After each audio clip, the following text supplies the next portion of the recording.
everybody, this is Reihana welcoming you to Rahmania, only on Aahaa 91.9 FM.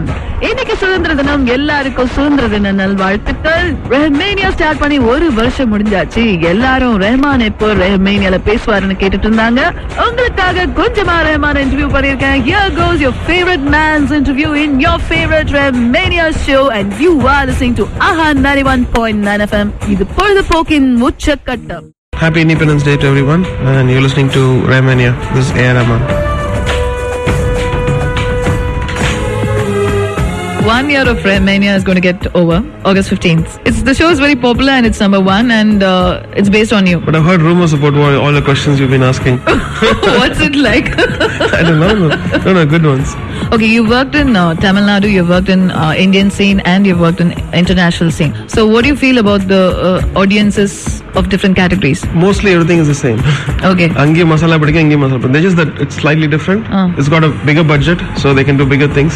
Okay. And within our budgets, we do this thing. But definitely, pool of creativity is better the outside. I think we've somewhere lost it in between. Now I can see a lot of good things coming also in Tamil industry. A lot of good things. Hope it gets better. Improvising your song, adding layer by layer the sounds and etc. So at which point you get satisfied with the song? I think a song is like an atmosphere for me.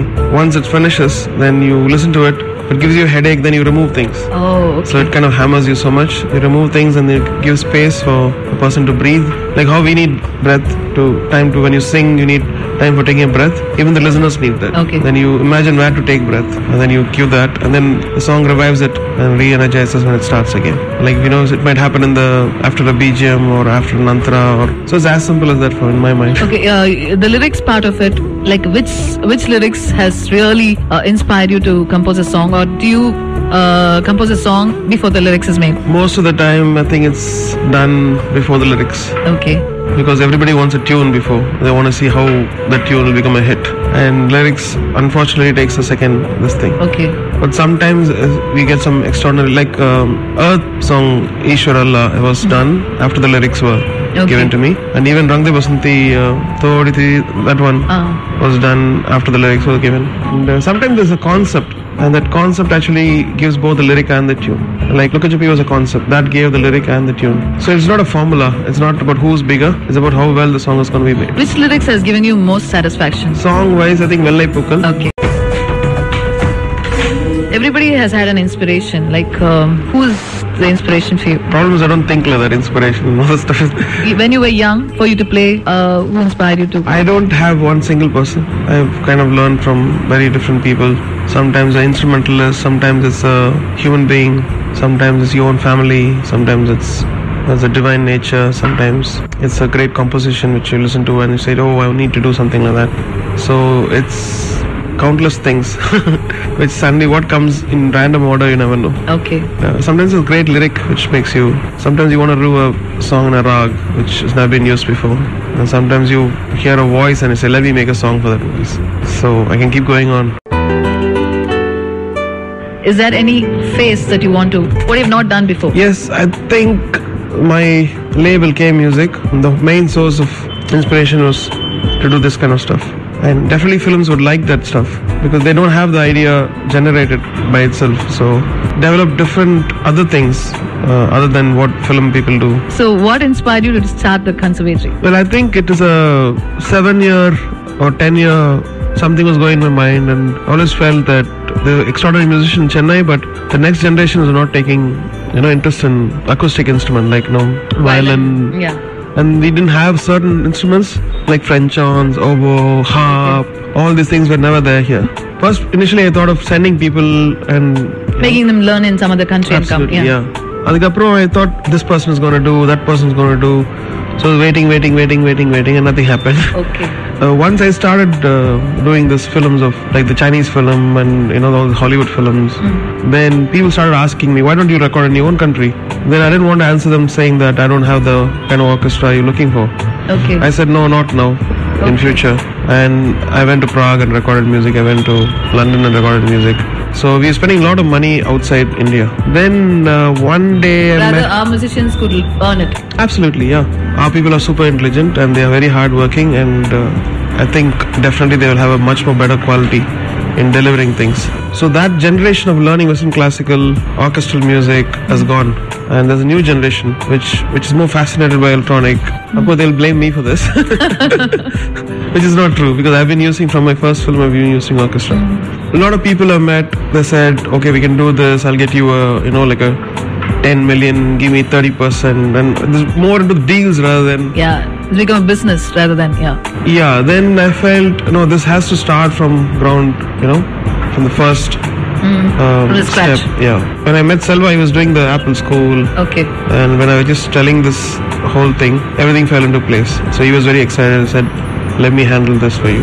With that, and also there's a relationship which happened 3-4 years back. I met Srinivas Krishnan, who's had this band of young people from all American students doing my music in Ohio University, and there's a small kind of cult which is forming there where they were all ready to come at any call. They started loving this part of the world, India especially. And so all these things culminated to take a decision saying that why don't we start our own thing. So with nothing in hand, we just announced that on Jan 6th.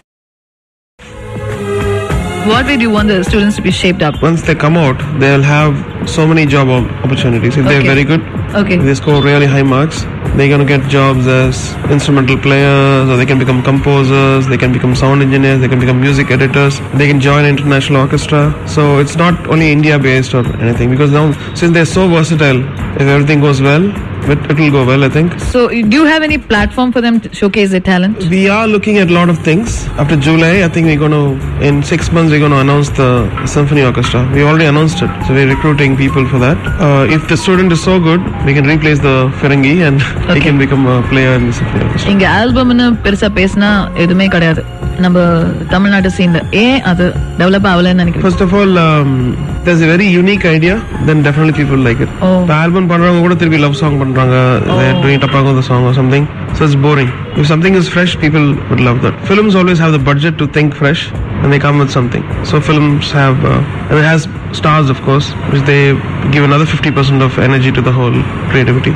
That may be the reason. Songs that is close to your heart. Anybody's, yours, anybody's.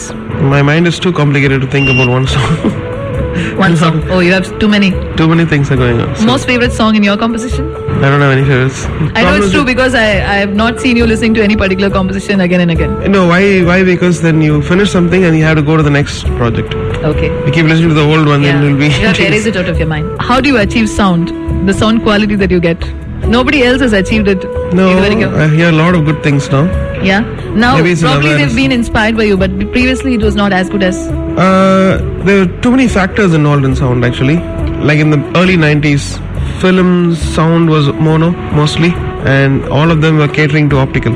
So because it was catering to optical, they never took care of how people should listen to the music. Okay. It was good, but it's not as good as what you'd hear abroad. But then when I had my studio, I took a liberty of using multi-tracks and developing 2 different mixes, one for film, one for... So that's how the whole thing changed. Of course, Sridhar was constantly behind me and supporting me in the whole stuff. And after that, I think it was straight high jump from mono to DTS and Dolby Digital.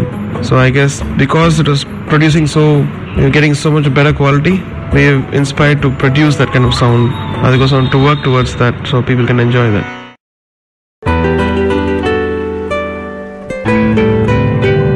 Okay, இப்ப இருக்கிற யங்ஸ்டர்ஸ்க்கு இன்டர்நேஷனலா reach பண்ணதுக்கு என்ன tips தருவீங்க? Join the K Music Conservatory. Wow. Okay, your fans are really crazy about you. What did you like to tell your fans? I think what I would like to say is thanks for all the love and prayers, and you have the same from me.